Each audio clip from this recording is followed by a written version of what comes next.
What is up, everybody? Welcome to episode number 59 of the Sasha T Show. Thank you guys so much for tuning in today. In the show today, guys, I want to go over the trends we have been seeing with iconic players, sports cards. As 2020 continues, guys, and we move forward, we're seeing these players' cards of iconic players, their rookie cards, increase at a rapid rate, which is great to see from an investment standpoint. Players like Jordan, Kobe, LeBron, Messi, Tiger Woods, Ronaldo, all those guys, the guys that are considered, top five, GOATs, those types of players, we're seeing great amounts of increase within their cards. And one might have thought, with the whole coronavirus situation happening, sports coming to a suspension or a halt for some sort of time, that would have negatively affected their markets and the card market in general. Within the growth of the industry. But what we have seen, what we see now is that it actually had a little to no effect on the market so far within sports cards. And also, you could make the argument that it actually positively affected the card market because so many people had nothing to do and just had to stay at home and still have to stay at home. So, they put their shift and their time into cards instead of other things, right? They can't, and put their money into it, right? You can't go out and go to the movies, go to restaurants, spend your money the way that you would in normal day life. So let's take a look at the prices of these iconic player cards, just last May, and let's compare them to where they're at currently right now. So Jordan's Flair rookie, his 1986 Flair rookie card in a PSA 10 was around a $30,000 card last May, guys. Kobe Bryant's Topps Chrome number 138 rookie card in a PSA 10 was a $1,200 card last May, and it was $1,200 relative to the amount of greening. One that did have less greening might have went for a little bit more. One with less, and then one with more greening would have went for a little bit less. LeBron's Topps Chrome 111 rookie PSA 10 was a $1,200 card as well back in May.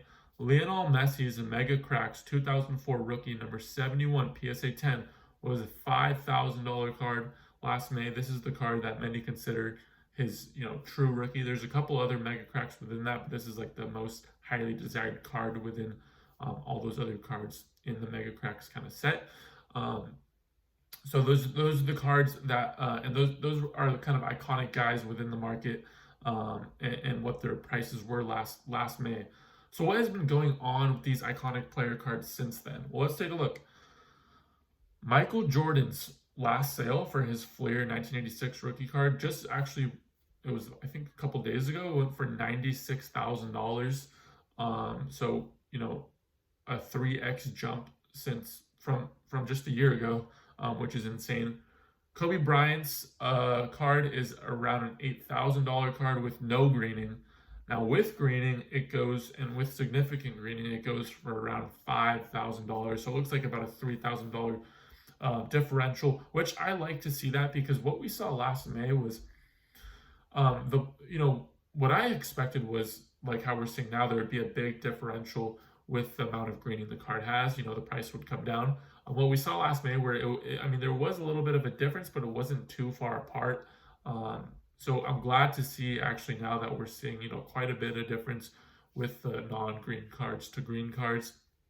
I think that's a good sign of a healthy market and in a market where people are understanding what comes to play with sports cards and what comes to play in value.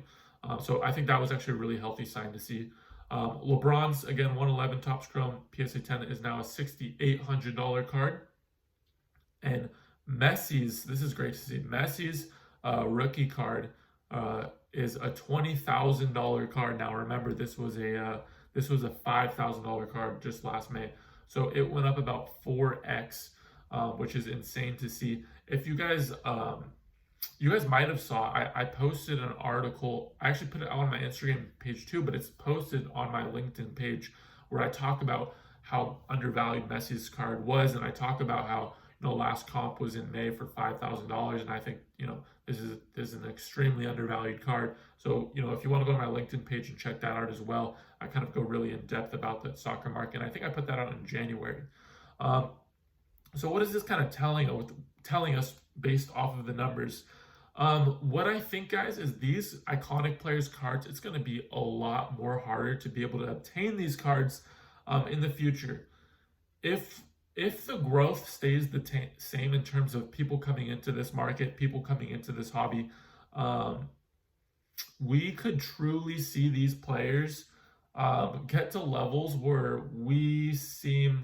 today would seem ridiculous. But I really think that if the market continues the way it continues, it's going to get crazy.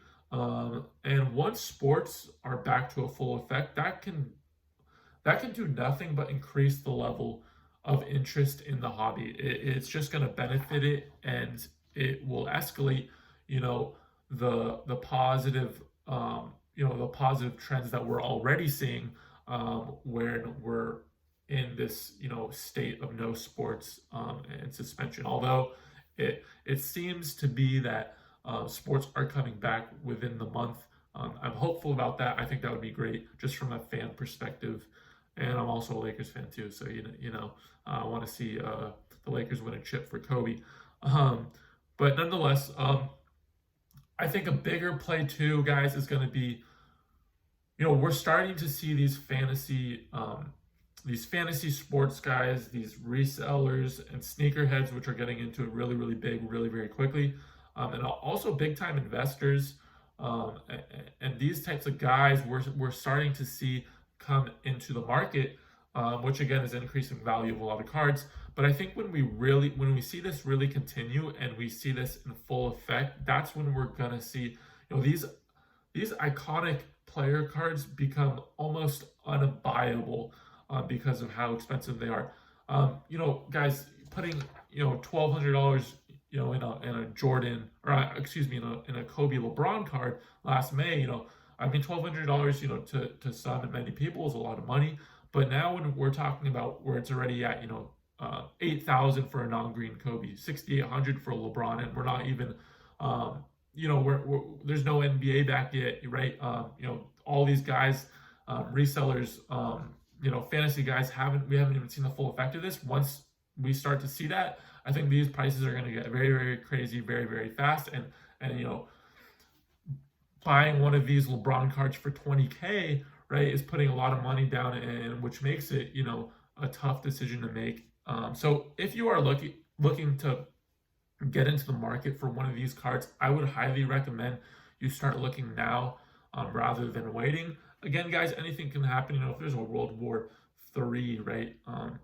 I don't think these prices could continue to escalate the way that they're going.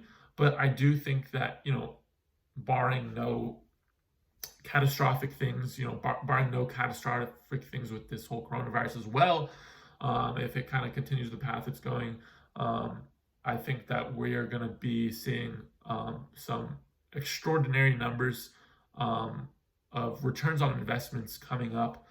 So I would highly recommend you start looking into these cards right now, looking what cards you want to purchase, because I really, really am fascinated with how this market is growing with this pandemic going on. I think this is something that we haven't really seen in a lot of markets before. So that's kind of my analysis of what's kind of going on within the sports card world. You got the numbers of what they were at last May and what they are at today. It is crazy to see. Please, guys, do your due diligence of looking into these cards if you're looking to purchase it sooner rather than later. I highly recommend. I appreciate you guys watching this and listening. If you're listening on the podcast, if you're watching on YouTube, guys, I need you to smash that like button, smash it, and subscribe to the channel. Turn notifications on. I would appreciate that a ton. And then again, guys, if you're listening on Spotify, please follow me on there. It's your boy Sash. I'll see you next time.